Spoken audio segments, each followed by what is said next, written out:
আজকে আমরা অত্যন্ত গুরুত্বপূর্ণ একটা টপিক নিয়ে আলোচনা করব এবং সেটা হচ্ছে অ্যামিওডারন। তো অ্যামিওডারন কেন এত গুরুত্বপূর্ণ? আহ, কারণ অ্যামিওডারন আপনার এফসিপিএস পরীক্ষা অথবা এমআরসিপি পরীক্ষা অথবা ফার্মাকোলজির একটা খুবই গুরুত্বপূর্ণ টপিক এবং সিসিউতে বিভিন্ন ধরনের ট্যাকিয়ারিথমিয়াতে আমরা এই অ্যামিওডারন ব্যবহার করে থাকি। তাই অ্যামিওডারন সম্পর্কে আমাদের খুব ভালো একটা ধারণা থাকা দরকার।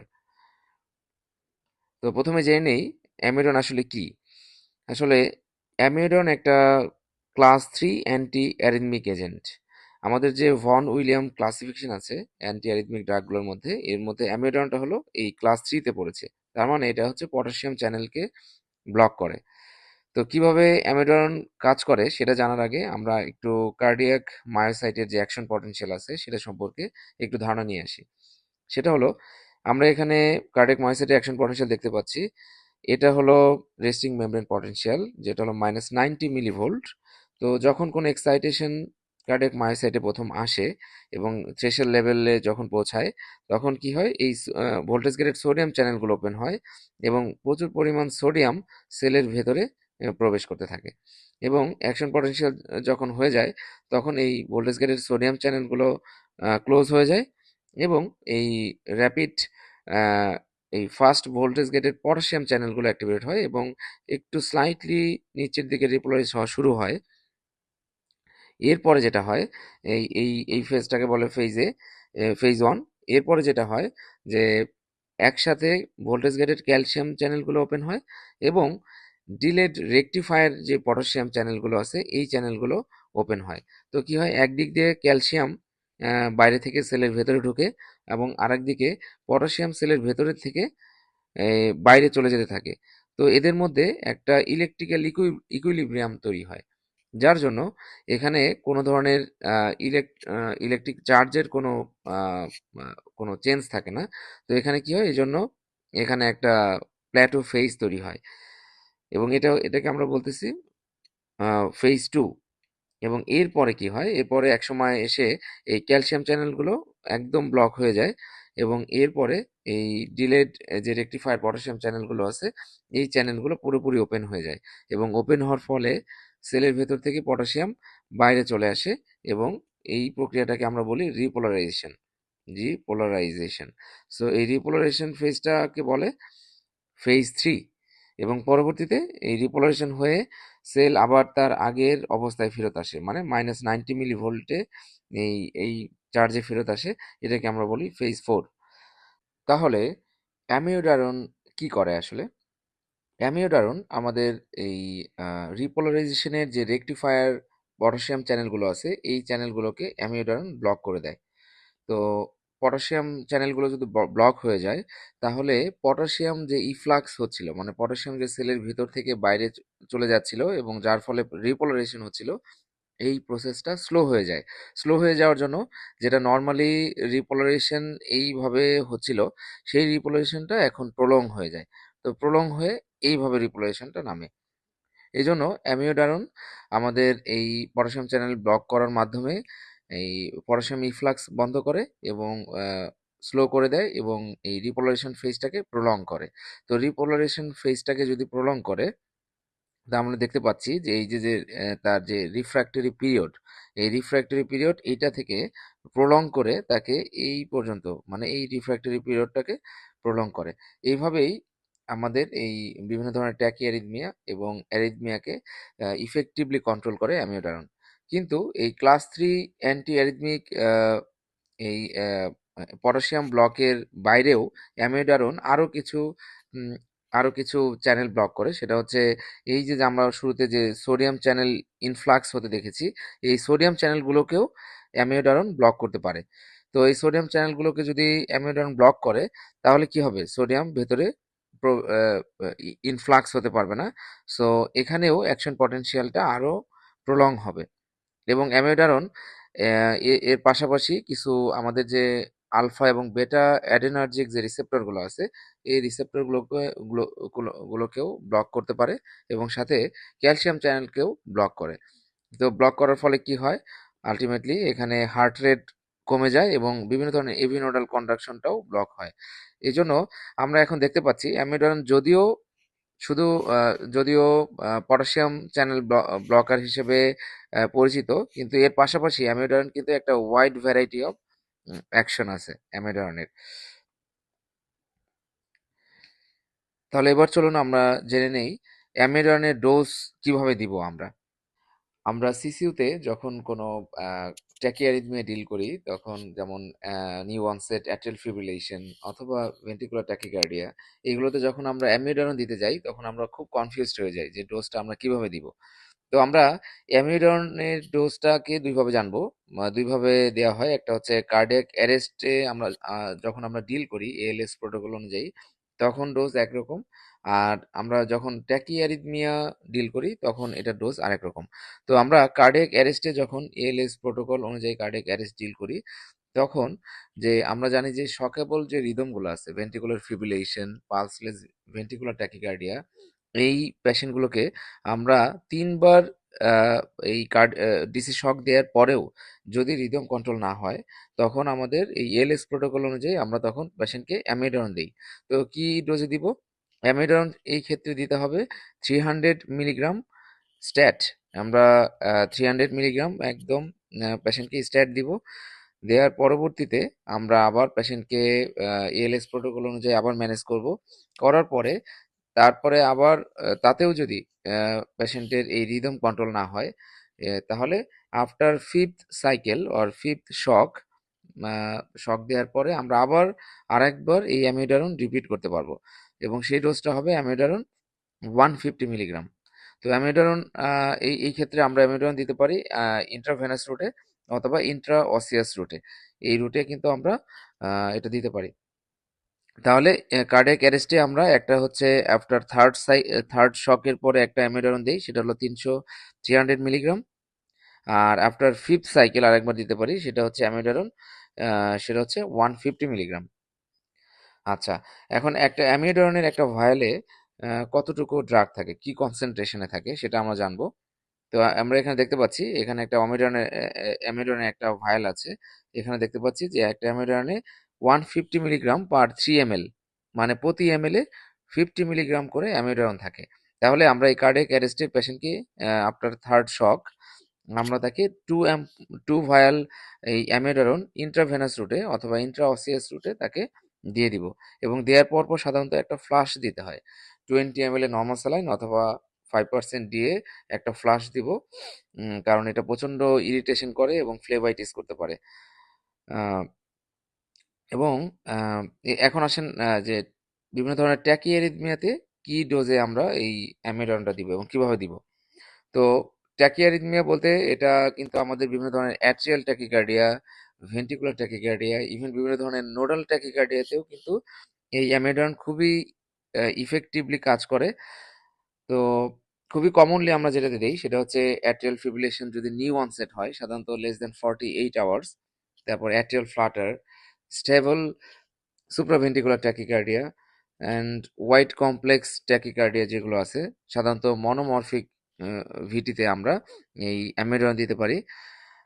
কিন্তু পলিমরফিক ভিটিতে কিন্তু আবার এই অ্যামিডরন দেওয়া যাবে না, কারণ অ্যামিডরন প্রolongation অফ কিউটি ইন্টারভাল করে। তো প্রolongation অফ কিউটি ইন্টারভাল থেকে টর্সাডিস পয়েন্টিস হতে পারে এবং পেশেন্ট কিন্তু সেক্ষেত্রে আহ, আরো খারাপ হয়ে যেতে পারে। তাহলে আমরা এই ট্যাকিয়ারিথমিয়াতে কিভাবে ডোজটা দিব? এখানে ডোজটাকে দুই ভাগে ভাগ করা হয়। একটা হচ্ছে লোডিং ডোজ আর আরেকটা হচ্ছে মেইনটেনেন্স বা কন্টিনিউয়াস ইনফিউশন ডোজ। তো এই লোডিং ডোজ লোডিং ডোজে কিভাবে দিব? লোডিং ডোজে আমাদের 1 ভায়াল মানে 150 মিলিগ্রামকে আমাদের ডাইলুট করতে হবে 100 ml অফ 5% ডি এর সাথে ডাইলুট করব। ডাইলুট করে এটাকে স্লোলি ওভার 10 মিনিটস দিব, মানে 150 ড্রপস পার মিনিট এই হারে আমরা, অথবা স্লোলি ওভার 10 মিনিটস আমরা এটাকে ইনফিউজ করব। তো লোডিং ডোজে আমাদের এত বেশি অ্যামিডারন কেন দিতে হলো এই জাস্ট 10 মিনিটের মধ্যে? এর কারণ হলো অ্যামিওডারন অ্যামিওডারন এমন একটা ড্রাগ যার ভলিউম অফ ডিস্ট্রিবিউশন অনেক বড়, কারণ এটা একটা লাইপোফিলিক একটা ড্রাগ। এই লাইপোফিলিক ক্যারেক্টারিস্টিক্সের জন্য অ্যামিওডারন এটা সরাসরি আমাদের বডির বিভিন্ন কম্পার্টমেন্টে চলে যায় এবং ফ্যাট সেলের মধ্যে এটা ঢুকে যায়। যার জন্য আমাদের যে এটার অরিজিনাল সাইট অফ অ্যাকশন যেখানে হওয়ার কথা, আমরা যেখানে আমাদের যে যেখানে এটা কাজ করার কথা, তো সেখানে পৌঁছানোর জন্য আমাদেরকে অনেক বেশি অ্যামিডন একসাথে লোডিং ডোজ দিতে হয়। এটা জাস্ট তার থেরাপিউটিক যে ডোজটা আছে বা থেরাপিউটিক কনসেন্ট্রেশন যেটা আছে, এটা রিচ করার জন্য আসলে আমরা এই লোডিং ডোজটা দিয়ে থাকি। আর এবার আসেন লোডিং ডোজ, তাহলে আমরা 150 মিলিগ্রাম দিব স্লোলি ওভার 10 মিনিটস। এখন হচ্ছে মেনটেনেন্স ডোজ অথবা কন্টিনিউয়াস ইনফিউশন। এখানে আমরা যেটা করব সেটা হচ্ছে 6 অ্যাম্পুল এই অ্যামিওডারন, মানে 900 মিলিগ্রাম অ্যামিওডারন আমরা 500 ml অফ 5% ডি এর সাথে ডাইলুট করব। তো ডাইলুট করলে কি হবে, 1.8 মিলিগ্রাম পার ml এই কনসেন্ট্রেশনে অ্যামিওডারন এর একটা সলিউশন তৈরি হবে। তো এটাকে আমরা এখন দিব হচ্ছে 24 আওয়ার্সে একটা কন্টিনিউয়াস ইনফিউশন আমরা করব পেশেন্টকে। তো ইনিশিয়ালি এটা আবার দুইটা ভাগে ভাগ করব, একটা হচ্ছে প্রথম মানে first 6 hours and then next 18 hours. তো ফার্স্ট 6 আওয়ার্সে আমরা যেটা করব সেটা হচ্ছে 1 মিলিগ্রাম পার মিনিট এই রেটে এই ইনফিউশনটা চলবে। তো আমরা যেটা করতে পারি, আমরা যদি পেশেন্টকে মাইক্রোবুরেট সেট দিয়ে আইভি যদি দেই, মাইক্রোবুরেট সেট দিয়ে আমরা অ্যারাউন্ড 32 to 34 মাইক্রোড্রপ পার মিনিট এই রেটে আমরা 6 আওয়ার্স পর্যন্ত দিব। এবং পরবর্তী নেক্সট 18 আওয়ার্স আমরা ঠিক এর হাফ ডোজে রেটে আমরা এই ইনফিউশনটাকে দিব, মানে 0.5 মিলিগ্রাম পার মিনিট। তার মানে মাইক্রোবোর্ড সেট দিয়ে যদি আমরা দেই তাহলে 16 মাইক্রোড্রপস পার মিনিট এই রেটে আমরা অ্যামিডনটা দিব। আর অ্যামিডারন খুবই পেরিফেরাল ভেইনে খুবই ইরিটেশন করে এবং এখানে বিভিন্ন ধরনের ফ্লেভাইটিস করে। এই জন্য আহ, যখন আমরা পেশেন্টটাকে মেনটেনেন্স ডোজ অথবা কন্টিনিউয়াস ইনফিউশন ডোজ দিব, তখন এটা বেটার সিভি লাইন দিয়ে দেওয়াটা হচ্ছে বেটার আসলে। আচ্ছা, আমরা মেকানিজম অফ অ্যাকশন অফ অ্যামিডারন যখন পড়ছিলাম, তখন আমরা দেখতে পেয়েছি যে অ্যামিডারন পটাশিয়াম চ্যানেল ব্লক করার পাশাপাশি সে কিন্তু আরো অনেকগুলো চ্যানেলকে ব্লক করে। তার মানে সে সোডিয়াম চ্যানেলকে ব্লক করে, ক্যালসিয়াম চ্যানেলকে ব্লক করে, বেটা রিসেপ্টরকে ব্লক করে, আলফা রিসেপ্টরকেও ব্লক করে। এই জন্য সে ওয়াইড রেঞ্জ অফ তার কিন্তু এই কিছু কিছু অ্যাডভার্স রিয়াকশন হতে পারে। একটা হচ্ছে পেশেন্টের হাইপোটেনশন হয়ে যেতে পারে। তারপর যেহেতু এটা বেটা রিসেপ্টরকে ব্লক করে, ইভেন ক্যালসিয়াম চ্যানেলকেও ব্লক করে, তো সেখান থেকে পেশেন্টের ব্র্যাডিকার্ডি হতে পারে এবং পেশেন্টের টর্সাটি পয়েন্টিস হতে পারে। এবং যেহেতু এটা বেটা রিসেপ্টরকে ব্লক করে, তাহলে কিন্তু কার্ডিয়াক মায়োসাইটের একটা মায়োকার্ডিয়াল ডিপ্রেশন হতে পারে। এবং আরেকটা ব্যাপার হচ্ছে, যেহেতু এটা রিপোলারাইজেশন ফেজটাকে প্রলং করে, তার মানে এটা এটা কিন্তু কিউটি প্রলঙ্গেশন করে, মানে অ্যামিওডারন এই ড্রাগটা কিউটি প্রলঙ্গেশন করে। তো কিউটি প্রলঙ্গেশন হলে পেশেন্টের টর্সাস পয়েন্টেস এবং এই ধরনের ডেডলি অ্যারিথমিয়াগুলো ডেভেলপ করতে পারে।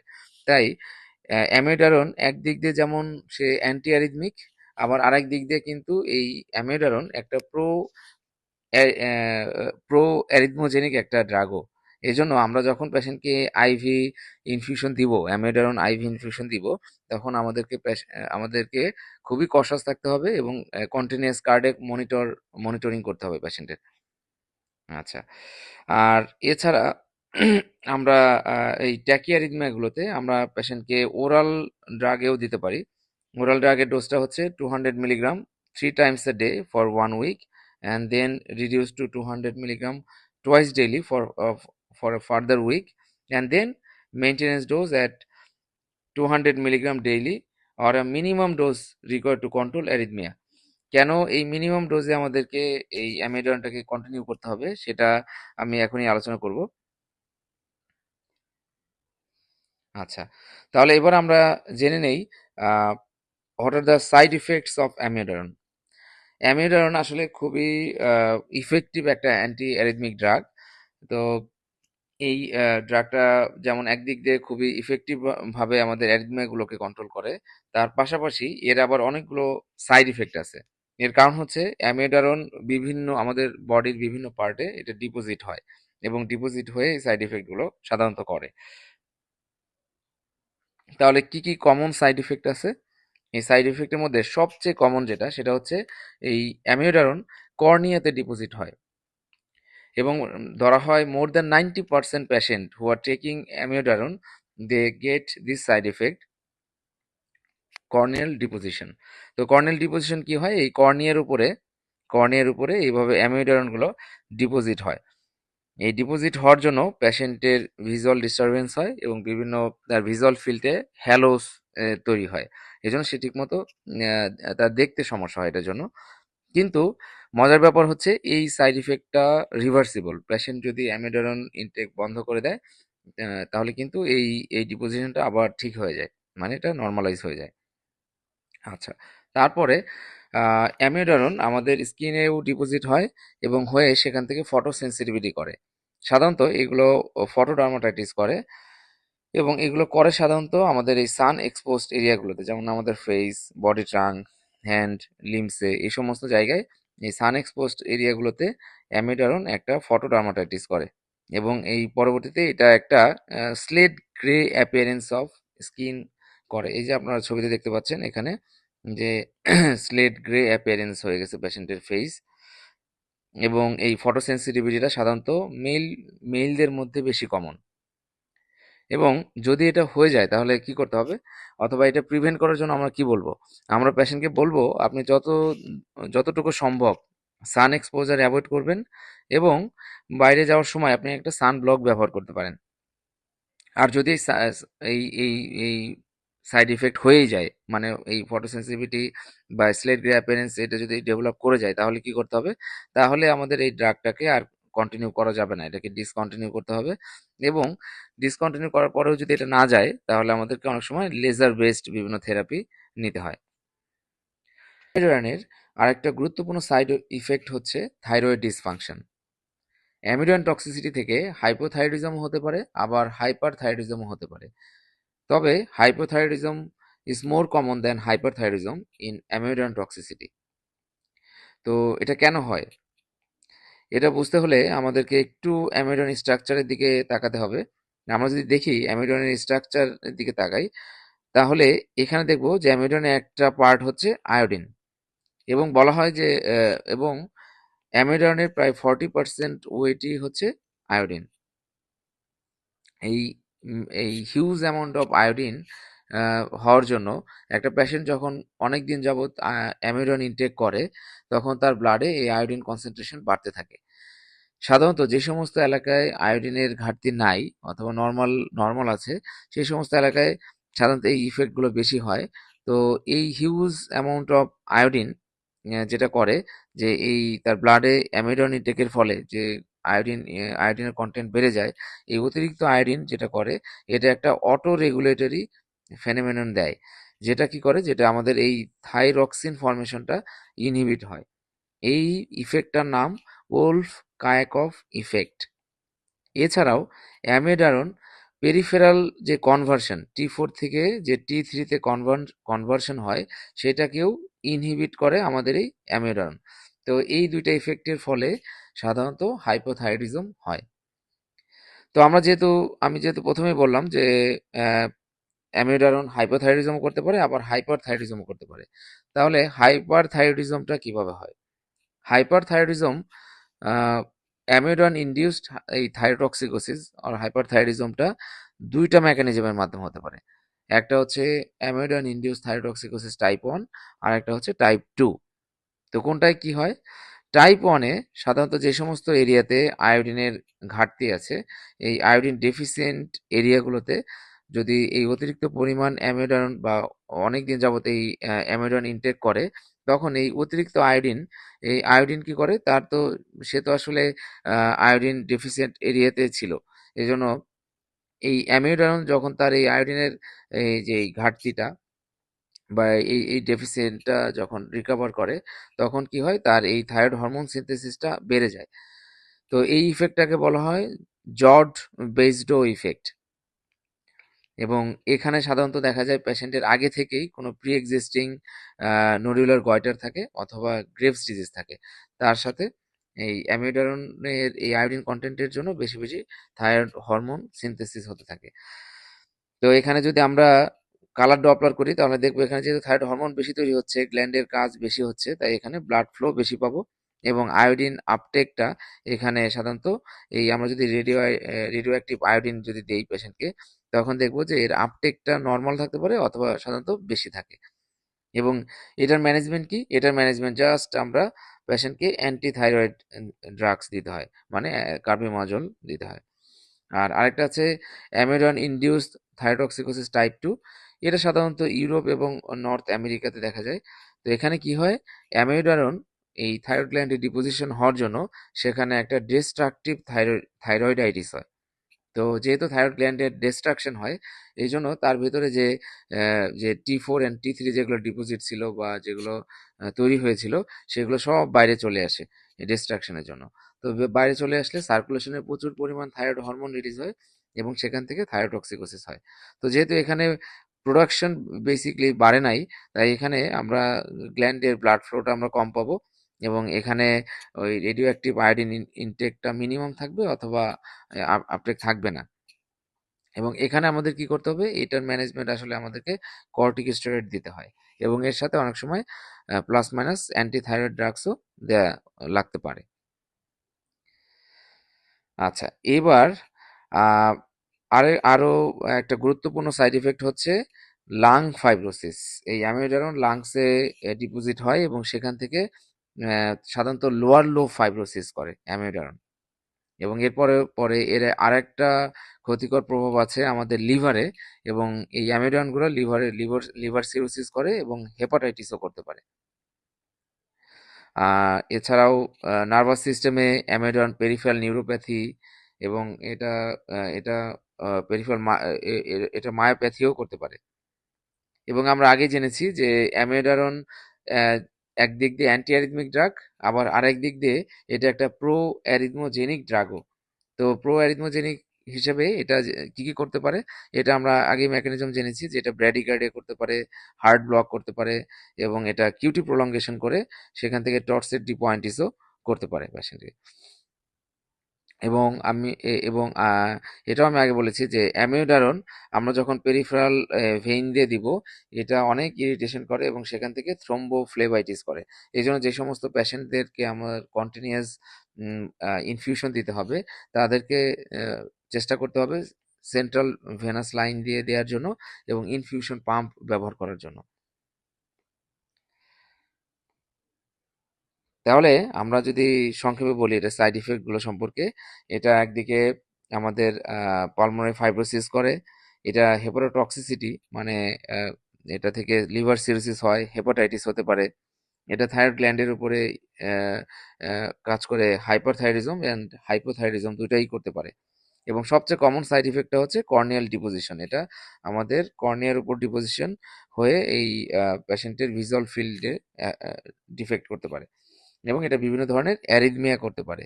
এবং এটা ফটোসেনসিটিভ স্কিন রিয়াকশন করতে পারে, ফটোডার্মাটাইটিস করে এবং সেখান থেকে slate grey appearance of skin হতে পারে। আচ্ছা, এবার আমরা আরেকটা গুরুত্বপূর্ণ জিনিস জানবো, সেটা হচ্ছে যে এই অ্যামিওডারন সাধারণত আমরা যদি ওরালি দেই, তাহলে ওরালি দিলে এটা incompletely and slowly absorb from the GIT. মানে এটা ওরাল ইনটেক করলে এটা খুবই স্লোলি অ্যাবজর্ব হয় এবং ইনকমপ্লিটলি অ্যাবজর্ব হয়। এবং এটা যেহেতু ফ্যাট সলিউবল একটা বা লাইপোফিলিক ড্রাগ এবং এটার ভলিউম অফ ডিস্ট্রিবিউশন যেহেতু অনেক বেশি, তাই এই যদি আমরা ওরাল দিই, তখন এটা কাজ শুরু করতে অনেক দিন লাগে, ইভেন সেভারাল ডেজ থেকে সেভারাল উইকস পর্যন্ত দরকার হয় এটার অনসেট অফ অ্যাকশন হতে। এবং এটা সাধারণত আমাদের বডিতে এটা মেটাবলাইজড হয় in the liver mainly by cytochrome P3A4 এই এনজাইমের মাধ্যমে। সো এবং এটার টি হাফ হচ্ছে এটার হাফ লাইফ, এই অ্যামিডনের হাফ লাইফ হচ্ছে 3 to 8 উইকস। তো যেহেতু এটা একটা লং হাফ লাইফ এই ড্রাগটার, তো এই ড্রাগটা আমরা যদি কোনো পেশেন্টের স্টপ করি, তার সাইড ইফেক্ট কিন্তু এই 8 উইকস পর্যন্ত এক্সটেন্ড হতে পারে। সো স্টপ করার পরবর্তী আরও 2 থেকে 3 মাস পেশেন্টের কিন্তু এই সাইড ইফেক্ট গুলো কন্টিনিউ হতে পারে, সেই দিকে আমাদের খেয়াল রাখতে হবে। আর এবার আমরা আসি কয়েকটা ড্রাগ ড্রাগ ইন্টারাকশন। অফ অ্যামিওডারন এটা সম্পর্কে। একটা হচ্ছে অ্যামিওডারন, আমরা একটু আগে জানলাম যে অ্যামিওডারন মেটাবলাইজড হয় লিভারে সাইটোক্রোম P3A4 এনজাইমের মাধ্যমে। সো এই এনজাইমকে যারা যারা ইনডিউস করে অথবা ইনহিবিট করে, এরা কিন্তু আমাদের অ্যামিওডারনের এই ব্লাড লেভেলটাকে কমাতে বা বাড়াতে পারে, সেদিকে আমাদের খেয়াল রাখতে হবে। আর অ্যামিওডারন যেহেতু এটা এবি ব্লকটাকে বাড়ায়, মানে এবি ব্লক করে, সো এটা আমরা বেটা ব্লকার এবং ক্যালসিয়াম চ্যানেল ব্লকারের সাথে এটা দেওয়া যাবে না।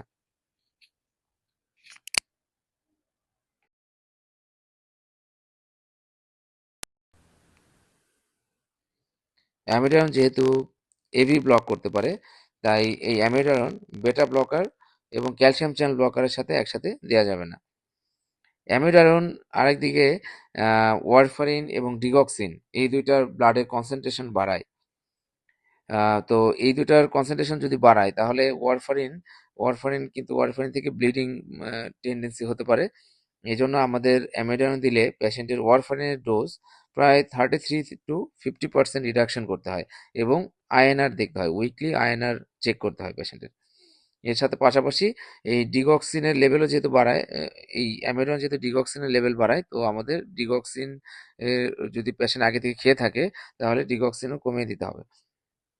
আর একটা জিনিস আমরা আগে জেনেছি যে অ্যামিডারন কিউটি প্রলঙ্গেশন করে, কিউটি ইন্টারভালটাকে প্রলঙ্গেশন করে। সো এমন অন্যান্য যে ড্রাগ যেগুলো কিউটি প্রলঙ্গেশন করতে পারে, যেমন ট্রাইসাইক্লিক অ্যান্টিডিপ্রেসেন্ট যে ড্রাগ আমরা জানি এটা কিউটি প্রলঙ্গেশন করে। সো এই দুটা ড্রাগ যদি আমরা একসাথে দেই, তাহলে কিন্তু পেশেন্টের এই কিউটি প্রলঙ্গেশন আরো বেড়ে যেতে পারে, এবং সেখান থেকে বিভিন্ন ধরনের ভেন্ট্রিকুলার অ্যারিথমিয়া হতে পারে, এবং এটা থেকে পেশেন্টের কিন্তু ডেথ হতে পারে। সেখান থেকে পেশেন্টের, আমরা আগে জেনেছি যে অ্যামিডারন কিউটি প্রলঙ্গেশন করে।